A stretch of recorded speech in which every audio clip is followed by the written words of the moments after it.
Bonjour et bienvenue une deuxième fois dans ce cours d'introduction à Java. La dernière fois, nous avons vu comment créer un projet en Eclipse, un projet Java. Dans ce projet, on pouvait créer un programme. Un programme, en fait, c'est une classe, d'accord? En créant new class dans Eclipse. Et Eclipse nous crée un fichier .java avec l'extension .java que vous pouvez voir ici. Le nom du fichier, ça va avoir le même nom de la classe. En fait, tout programme Java est une classe. Mais l'inverse n'est pas vrai, c'est-à-dire toute classe Java n'est pas un programme. Dans un projet Java, il faut qu'il y ait une fonction main, d'accord, qui a le nom main. Il faut qu'il y ait une seule fonction main par projet. Et on a vu que la fonction main devait être publique et statique. Et ceci était spécifié par l'utilisation des mots-clés public et statique. On va encore revenir sur les mots-clés public et statique.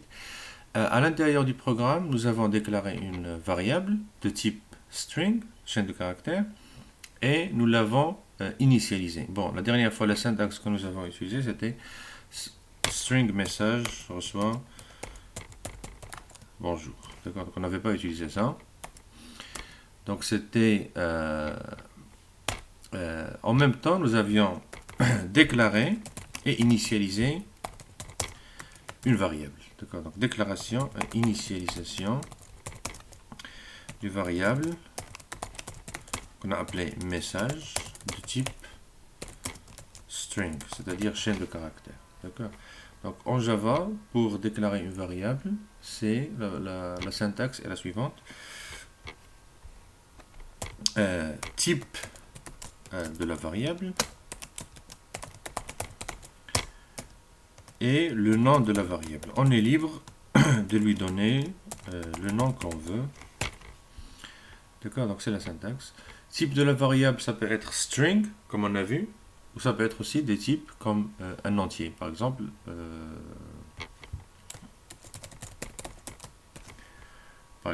int a, ou int grand N, par exemple. Int en grand N, c'est en fait, on déclaration d'une variable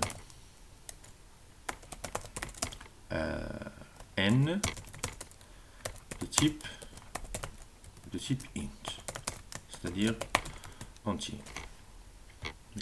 Si vous avez plusieurs variables du même type, vous pouvez rassembler les déclarations. Par exemple, int nm p. D'accord, ça c'est une déclaration de trois variables.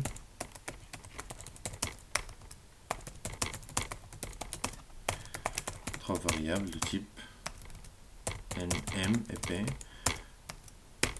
de type int. D'accord, entier. C'est-à-dire, c'est la même chose que si nous avions écrit, ça c'est la même chose que si nous avions écrit int m, int, d'accord, donc ça c'est la même chose que int n, int m et int p. D'accord, donc ça c'est la même chose. D'accord. On peut rassembler les déclarations quand il s'agit de variables du même type. Ce qui nous intéresse ici, c'est de voir ce qui se passe behind the scenes, d'accord, ce qui se passe dans le compilateur lui-même. Allons voir par exemple si on n'initialise pas une variable. D'accord, supposons que string n'est pas initialisé. D'accord, donc ça c'est juste déclaration maintenant. Donc on a déclaré une variable message de type string. On veut afficher sa valeur. Bon, elle n'a pas de valeur. Qu'est-ce qui va se passer dans le cas de là, unresolved compilation problem. D'accord, donc voilà. En fait, excusez-moi, exception, la variable locale message may not have been initialized. Alors, supposons que c'est qu'on déclare un entier. Variable n de type int. Entier et on veut imprimer la valeur de n. Là aussi c'est la même erreur. En fait en Java, Java n'initialise pas les variables. D'accord? Donc si vous êtes habitué à programmer en langage C, et si vous déclarez, supposons je vais déclarer une variable entière, je vais écrire un programme C qui déclare une variable entière, mais sans l'initialiser. Ça va être le même programme, mais écrit en langage C. Je vais juste faire void. C'est juste la syntaxe pour écrire un programme, pour écrire la fonction main dans le langage C. Ce que je vais faire, c'est je déclare une variable n et je demande de l'afficher à l'écran.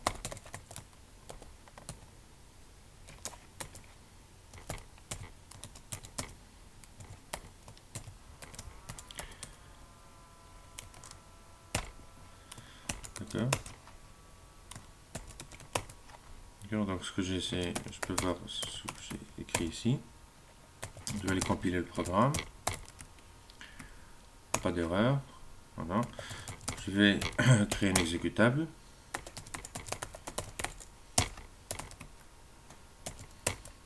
Voilà. Si je vais aller exécuter etc., ça me donne la valeur 0. Il n'y a pas d'erreur de compilation. D'accord. Donc, par contre, en Java, si on n'initialise pas la variable, il y aura une erreur de déclaration. Une erreur d'exécution. C'est vrai qu'il n'y a pas d'erreur de compilation, c'est-à-dire la syntaxe du programme est correcte, mais en fait il y a une erreur pendant l'exécution. Java vous interdit de manipuler des variables qui ne sont pas déclarées. Allons voir comment ça se passe dans le compilateur lui-même. D'accord. Quand vous déclarez une variable,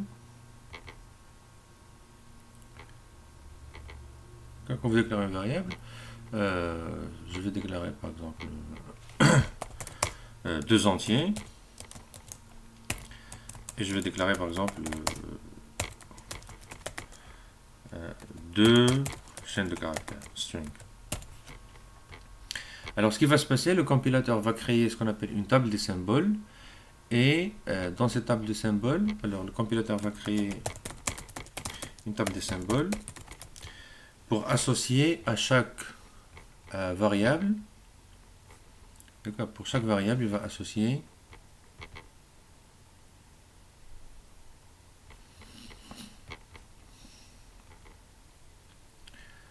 une adresse mémoire. Bon, ça associe plus que l'adresse mémoire, ça associe de valeurs, etc.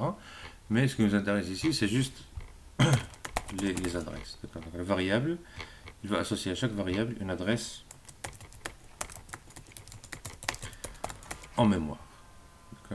Donc, toutes les variables vont avoir une adresse mémoire. Il y a la variable n, m, message 1,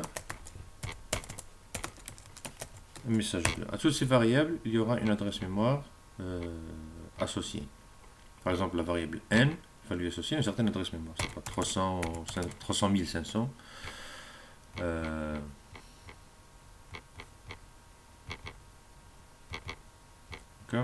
La variable m, je sais pas, peut-être 500, 2600. Pour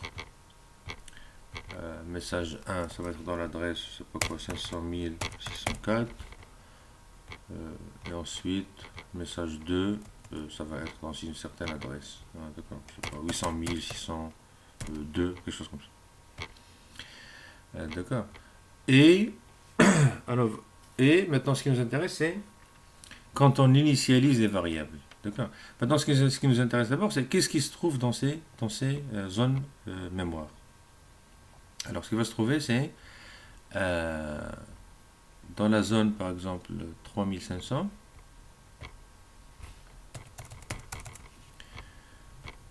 On va dans la zone mémoire. En fait, il n'y a rien. Parce que on sait il y aura soit 0, comme on vient de le voir, soit certains compilateurs C vont juste aller dans la zone mémoire, par exemple 300 500, et ils vont initialiser n à n'importe quelle valeur qui était dans cette adresse. N'importe quelle valeur, donc c'est aléatoire. C'est pour ça que les gens qui ont conçu Java on pensait que ce comportement du langage C était un peu dangereux parce qu'il est imprévisible. Et donc, Java s'assure que vous avez déjà donné une valeur à, à tous vos variables avant de pouvoir les utiliser. Sinon, ça vous donne une erreur. Sinon, ça vous dit une erreur. La variable n'a pas été initialisée. Donc, il faut que la variable soit initialisée. Donc,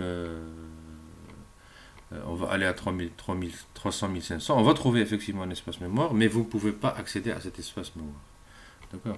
Même chose pour 502 600. D'accord.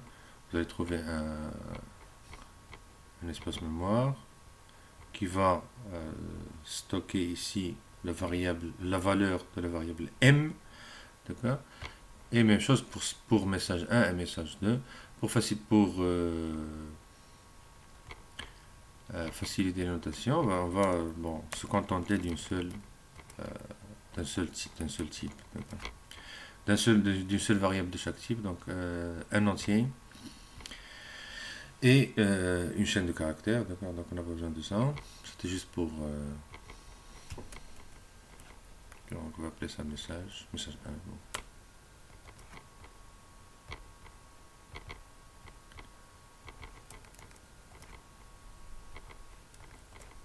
Donc nous avons une variable entière n dont la valeur sera stockée à l'adresse 300 500.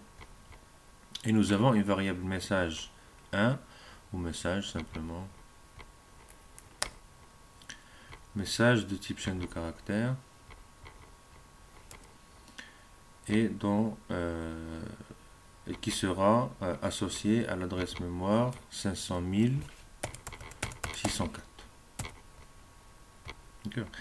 Si on va à 500 604, ça va être la même chose parce que ça n'a pas été initialisé, il n'y a rien. Maintenant, allons par exemple initialiser.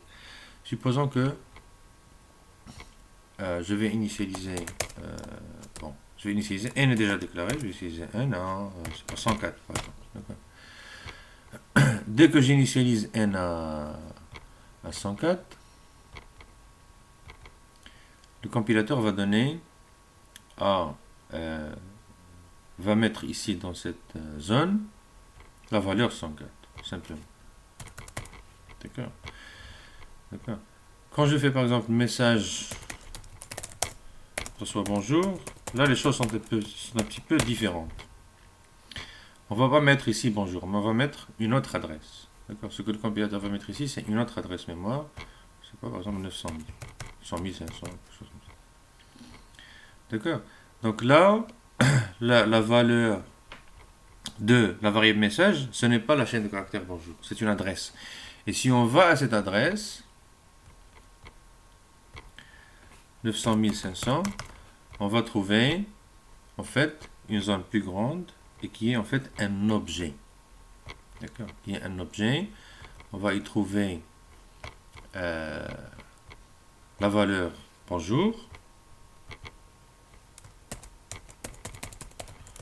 On va trouver aussi des choses. On va trouver des attributs et des méthodes. Bon, les attributs de la classe string ne sont pas en fait publics, mais on va trouver des fonctions, ce qu'on appelle en Java des méthodes. Par exemple, length, ça va retourner la longueur de la chaîne de caractères. Par exemple, to uppercase, ça va retourner un nouvel objet de type aussi string et qui contient la chaîne de caractères en majuscule. Par exemple, trouver to lowercase, on va trouver d'autres fonctions, d'autres méthodes. D'accord. Donc c'est plus qu'une simple valeur. D'accord. Donc là en fait il y a une différence entre les types. Les types int, entier, float, réel, boolean pour booléen, pour true ou false, char pour caractère, sont ce qu'on appelle des types primitifs. Et donc pour les types primitifs, tout ce que le compilateur fait, c'est il associe une adresse mémoire, il associe une case mémoire dans laquelle il va stocker la valeur de cette variable. Par contre, pour les variables de type objet, ce qu'on appelle en fait une référence sur un objet, le compilateur va encore associer effectivement une adresse mémoire, par exemple 500 604 pour message, mais il ne va pas stocker l'objet dans cette adresse. Il va stocker l'objet dans...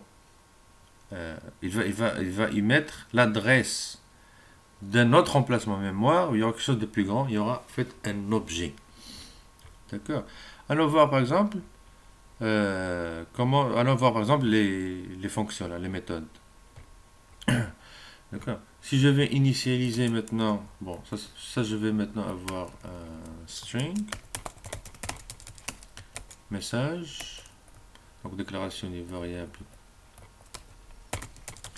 message de type string, et en fait, dans le cas de Java, plutôt que variable, quand il s'agit d'une adresse, d'une variable, une variable en fait c'est une adresse mémoire quand il s'agit des objets. On appelle ça une référence. Une référence sur un objet de type string ou sur un objet string. D'accord. On va aller maintenant initialiser l'objet. Reçoit bonjour. Si on va à message, afficher le message, bien sûr on va afficher le message, la valeur du message, bonjour. Mais on a dit que le message c'est plus qu'une simple variable, c'est un objet. Donc ça contient en fait des propriétés. Malheureusement ce n'est pas public pour le cas de string, mais il contient aussi des méthodes. Par exemple length. Si on va aller exécuter, ça me dit 7. 7 en fait c'est la longueur de la chaîne bonjour. Par exemple message point to uppercase, ça va m'afficher bonjour en majuscule. Je peux encore une fois, en fait message.uppercase c'est lui-même un nouvel objet de type string aussi. Donc je peux aussi accéder aux méthodes ou aux fonctions de cet objet. Par exemple, to uppercase, encore une fois, on va faire to lowercase. Ça va me retourner bonjour. Allons voir ce qui se passe quand on affecte, dans une nouvelle affectation, comme ça en fait. Ce qui se passe, c'est bonjour, c'est un nouvel objet. D'accord, donc initialisation. Mais en fait, c'est un nouvel objet. D'accord. Et pour être plus clair, ou pour que ça soit plus spécifique, il y a une autre syntaxe pour les objets, c'est l'utilisation de new. Donc, le message reçoit new, string, et entre parenthèses, on va mettre la chaîne de caractères. Comme ça, vous pouvez voir que c'est plus qu'une simple variable. En fait, il s'agit de la création d'un objet. D'accord. Mais en fait, quand on fait new string, ce qui se passe, c'est quand on fait message reçoit new string bonjour, ce qui se passe maintenant, c'est il y a deux choses qui se passent. D'abord, il y a la création d'un objet en mémoire. D'accord. Donc d'abord, il y a la création d'un objet en mémoire. Alors, la création de nouvel objet en mémoire.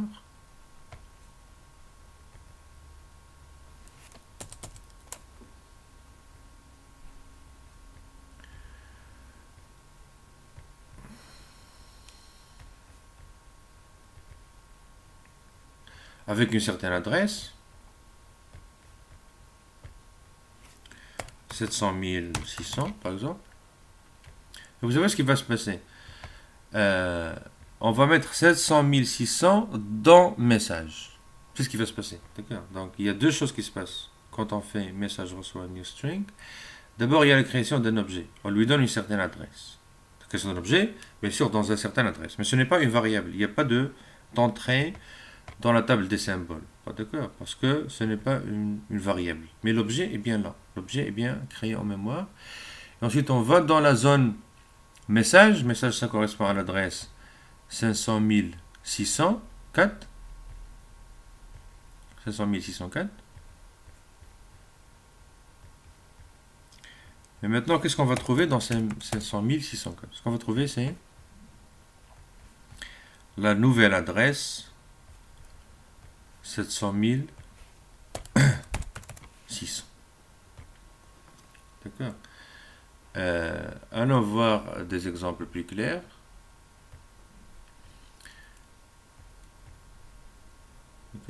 Nous allons voir maintenant la différence entre les types objets et les types primitifs.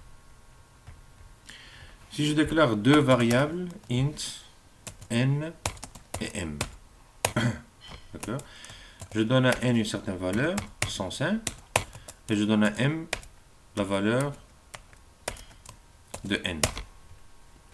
D'accord. Alors en mémoire, ce qu'il y aura, c'est création de deux espaces mémoire pour n et m. Par exemple, c'est pas 300 204. On va storer la valeur de n.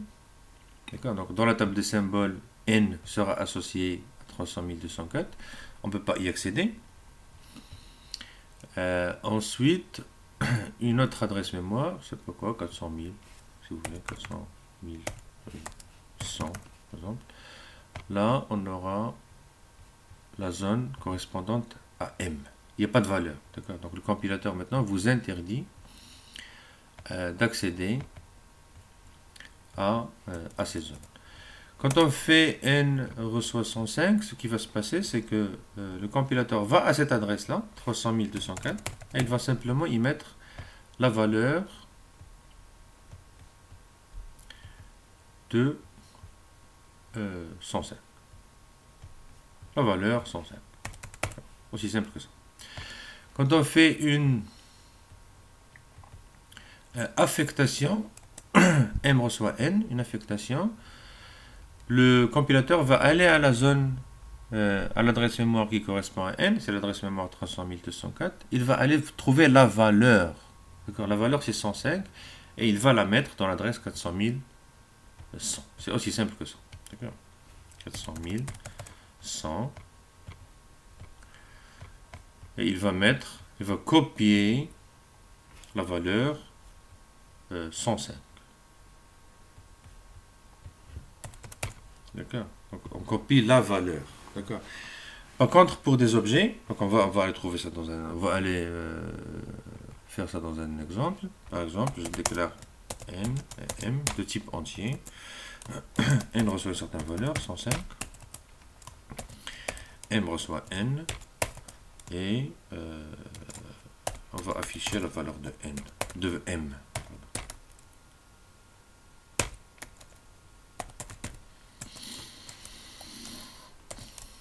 La valeur de m sera 105 parce qu'on a copié ce qui était dans l'adresse qui correspondait à n, c'était 105. D'accord. Donc ce qui était dans l'adresse associée à n, pour le compilateur, n c'est associé à 300 204. Et puisque c'est dans la partie droite de l'affectation, il va aller lire la valeur qui se trouve dans cette zone mémoire et il va la copier dans la zone mémoire qui correspond à la variable m. Donc m reçoit la valeur de n. Maintenant, quand il s'agit des objets, on va voir comment ça se passe pour les objets. Par exemple, string, j'ai deux messages.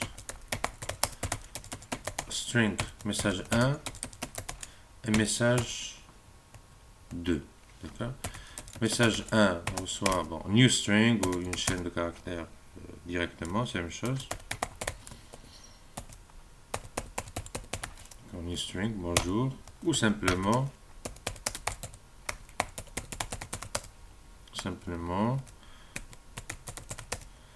message 1 reçoit bonjour. Et je fais message 2 reçoit message 1 et je vais afficher la valeur system.out.println message 2 va encore afficher bonjour. Mais en fait, qu'est-ce qui s'est passé behind the scenes? Le compilateur, comment est-ce qu'il a fait ça? Le compilateur, il fait ça d'une autre manière. D'accord. Donc j'ai string 1, message 2. Là, il n'y aura pas de différence, c'est-à-dire message 1 le compilateur va donner une certaine adresse, je sais pas quoi, 700 000, à message 1. Il va y avoir aucune valeur. Et message 2, il va associer, par exemple, je sais pas quoi, 700 200. Aucune valeur. Quand on fait la déclaration ou l'affectation à message 1, reçoit new string bonjour. Le compilateur va maintenant mettre dans 700 000 une certaine valeur.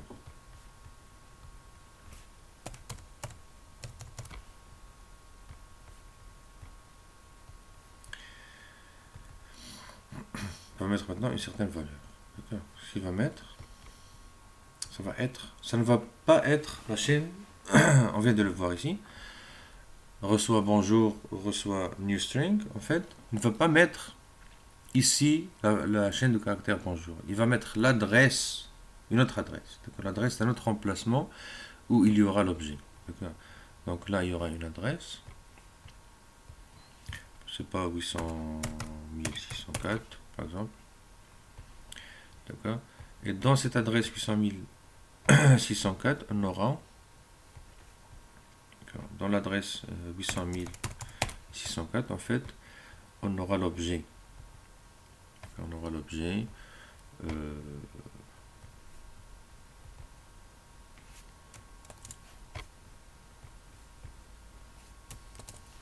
On aura cet objet là.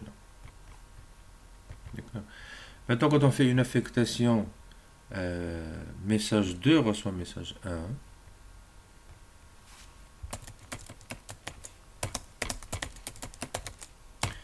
Soit message 1. Ce qui va se passer, déjà message 2, ça correspond à une certaine adresse, 700 200. Mais qu'est-ce qu'il va y mettre? Le compilateur maintenant va mettre, non pas une nouvelle adresse, mais l'adresse, ce qui était dans message 1. D'accord. Donc il va mettre simplement 800 604. D'accord. Donc il n'y a pas de création d'un nouvel objet. D'accord. C'est la différence entre les types primitifs comme int et les types objets. String n'a pas d'attribut public, donc on ne peut pas vraiment voir comment est-ce que ça marche, mais allons créer maintenant notre propre objet. Je vais dans mon projet, je vais laisser le programme tel qu'il est, je vais aller créer ce qu'on appelle une classe. Une classe, en fait, ça correspond à un nouveau type.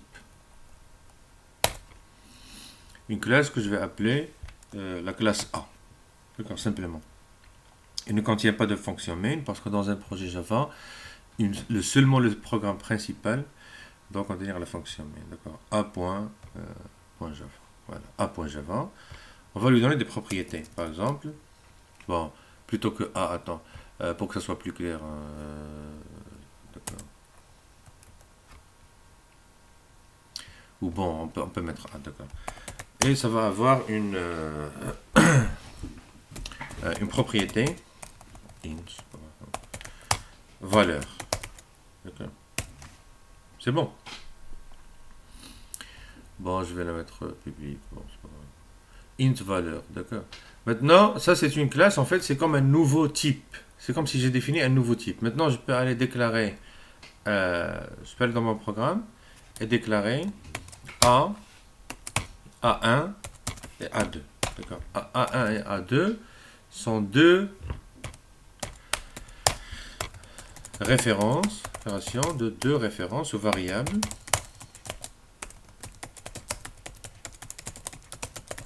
sur des objets de type A. D'accord.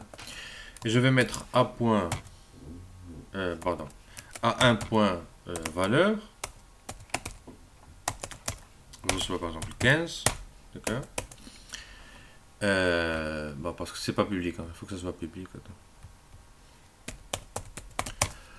public. Donc A1.valeur reçoit 15, pas de problème. Ah, attendez. Il faut forcément, avant de pouvoir accéder à ça, il faut forcément appeler le constructeur. Donc création, maintenant on va créer un objet. Alors, création d'un objet. Donc création d'un objet. Création de l'objet référencé. Pardon, je n'ai pas les accents parce que j'ai un clavier anglais. Par A1. D'accord. Qu'est-ce qui va se passer là? Comment ça va se passer? J'ai mon type qu'on a déclaré, une classe, c'est un type en Java. Et j'ai déclaré A, A1 et A2. D'accord, aussi simple. En fait, qu'est-ce que le compilateur il va faire? Il va encore une fois associer une adresse mémoire à la variable A1 et une adresse mémoire à la variable A2.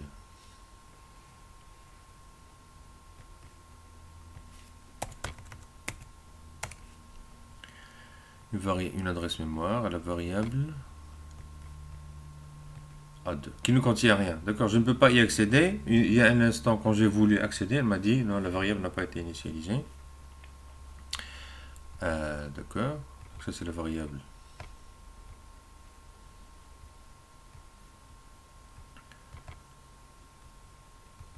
Donc 300 500 correspond à ce qui est pointé par A1 et 400 050 à ce qui est pointé par A2. Quand j'ai fait A1 reçoit new A. Maintenant, il y a création d'un objet. D'accord, il y a création d'un objet. Et maintenant, alors création d'un objet. D'accord. C'est un objet qui contient par exemple valeur. Contient le champ valeur. Mais il faut faire attention parce que ça contient autre chose en fait. Et autre méthode. Nous allons voir d'où viennent ces autres méthodes. Et des fonctions. Ce qu'on appelle des méthodes. Une fonction Java est appelée des méthodes. En fait, nous allons voir ça quand on va parler de l'héritage. Même quand vous déclarez une classe simple, comme A, classe A, ça contient seulement valeur, mais en fait ça contient d'autres choses. Parce qu'on on va parler de l'héritage. A ne vient pas de nulle part. En fait, A hérite certaines propriétés d'autres méthodes. C'est comme quand un enfant est né. C'est vrai qu'il ne sait pas parler, mais en fait il a hérité des choses. Il a hérité par exemple un nom de famille déjà. D'accord. Il a hérité des gènes, il a hérité un certain nombre de choses. Donc on parle de l'héritage. C'est vrai que la classe A, elle est à peu près vide, elle ne contient qu'une seule propriété, la propriété valeur, ce qu'on appelle une propriété. Donc ça, on appelle ça attribut ou propriété. Attribut ou propriété. C'est vrai que ça ne contient qu'un seul attribut ou propriété. Mais ça hérite aussi d'autres choses. D'accord. Donc ça va être un objet, c'est quelque chose d'assez grand. Ça contient valeur, mais ça contient aussi des fonctions, d'accord, et des méthodes. D'accord. Et cet objet-là, hein, la valeur en fait, elle est, dans ce cas, elle n'est pas encore initialisée. Mais ceci va être dans une certaine adresse mémoire. D'accord. 700, 1800, des choses comme ça. D'accord. Et qu'est-ce qui va se passer? A1 dans l'adresse 300 500, on va trouver la valeur 700 000, pardon, 700 000,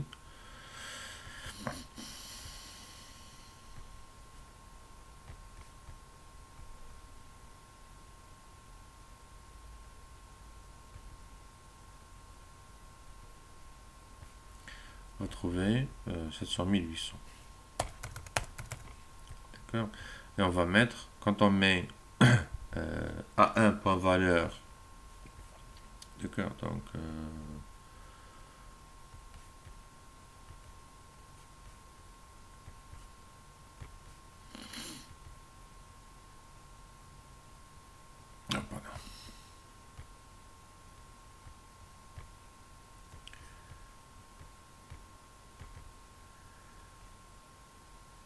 C'est vrai que ça vient avant ça, mais bon.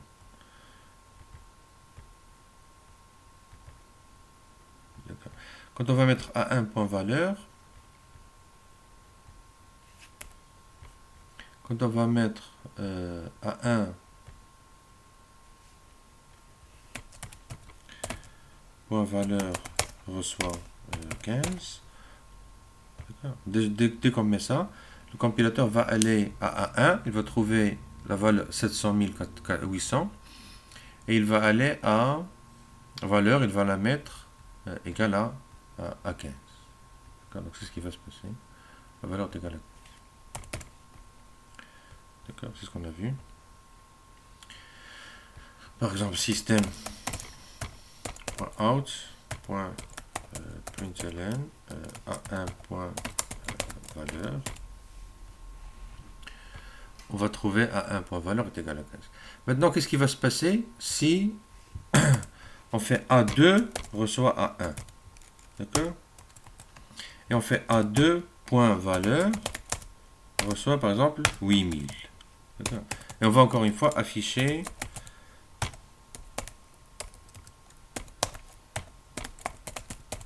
la valeur de A1.valeur comme avant. Remarquez qu'on n'a pas changé la valeur de A1, on a changé la valeur de A2. Maintenant c'est 8000. D'accord? Pourquoi? Alors qu'on a fait, on a mis en fait, qu'est-ce qui s'est passé? On a mis l'adresse de A1 dans A2. D'accord? Donc quand on fait une déclaration comme, une affectation comme A2 reçoit A1. Le compilateur, qu'est-ce qu'il fait? Il va à l'adresse de A2, 400 500. Non, pardon, 400 050. 400 050. Et il va y mettre l'adresse 700 800. D'accord? Et donc, quand on change ce qui est pointé par A2, ça va aussi automatiquement changer ce qui est pointé par... D'accord? Donc, quand on fait A2.A1, A2.valeur reçoit 8000, A2 contient l'adresse 700 800. D'accord? Donc, le compilateur va aller à l'adresse 700 800. En fait, c'est ça, l'adresse 700 800. Et il va prendre ce qui était avant, c'est ce qui était avant.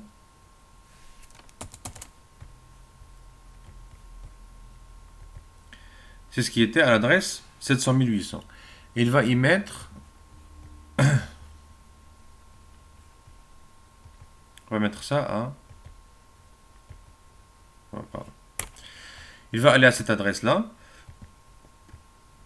Il va changer ça à 8000. Donc en fait, c'est comme si vous avez deux télécommandes sur le même objet.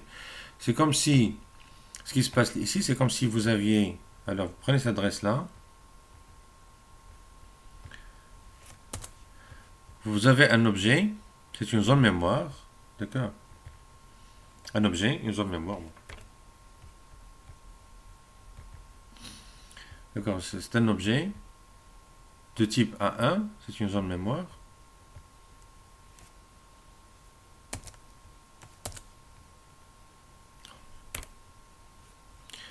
Excusez-moi là pour le...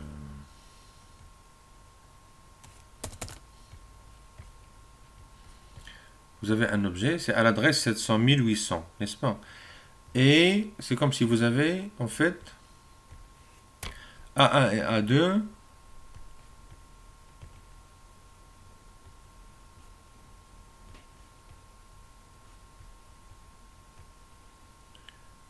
en fait A1 et A2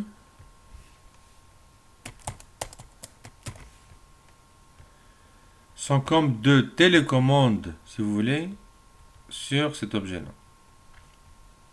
D'accord? Donc c'est comme si l'objet est une télévision et vous avez deux télécommandes sur la même télévision. D'accord? Donc chaque fois que vous changez ce qui est pointé par A2, ça va aussi changer ce qui est pointé par A1. Supposons que vous avez A3 bon, de type A, il faut déclarer le type. A3 est égal à reçoit A2 ou A1. D'accord, doesn't matter. Ce n'est pas un problème parce que maintenant A3, ça va être une nouvelle télécommande. Est-ce que nous allons avoir A3 maintenant? Ça va être encore la valeur 700 800. Et donc, tout changement qu'on fait sur A3, ça va aussi affecter A1 et A2. D'accord. Si on fait A3. Valeur reçoit par exemple moins 900. Et on va aller encore une fois afficher la valeur de A1 maintenant. En fait, on n'a pas changé la A1 directement. Et en fait, allons voir. C'est un point out. Print ln.